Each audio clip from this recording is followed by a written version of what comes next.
So, when you glance at a woman that you're just meeting in this eye contact for the first time, are you saying those things? Or are you saying something like, oh my God, she's looking at me? Because that's subcommunication as well, right? And a lot of men that have learned this concept over the years are very intrigued at the point of, I want to be able to read all of a woman's subcommunication.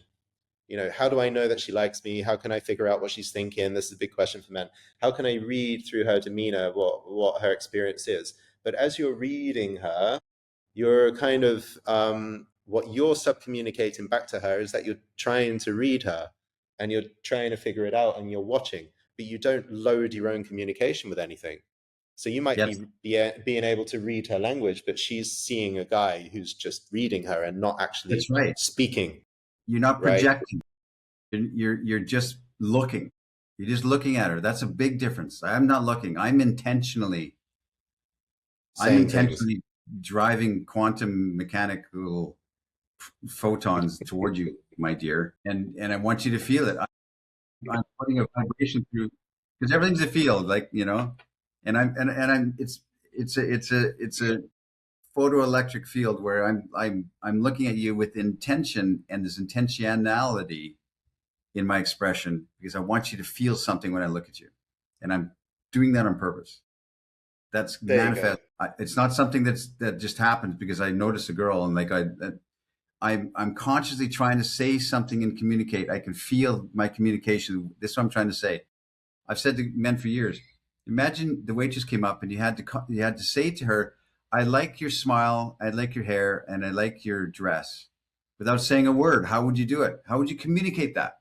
You guys go, and figure it out. They say, well, should I do it? Like, I'm not telling you.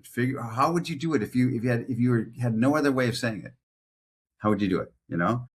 It's intentional communication, that you're saying something very express and strong and real. And it's not leering. It's not staring at her boobs. It's not the, hey, baby. It's not tongue hanging out and jaw dropped. There's a subtlety. It's photons. It's photons. It's real. I'm glad that we got here. In fact, I can't wait to go out. It's Saturday on the day of record. I can't wait to go out and drive some photons into the electromagnetic field of some of the women that I see. Because everything's probabilities, we now know. There's no discrete particles and discrete. There's only probabilities of particles and probabilities of location, velocity. And so that's just a probability sitting over there. It's in superposition. It's Schrodinger's cat. It's alive and it's dead at the same time. You're trying to open the box. And this one's alive. So this is, I guess, these are the things you'd say on the first date. So that's what you want. Yeah. Telegraph through your eyes.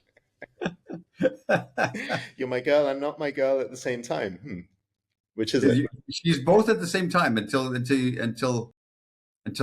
you observe her, the observer effect, and now she collapses into one position. And collapse is a nice word. She collapses in front of you. Incredible.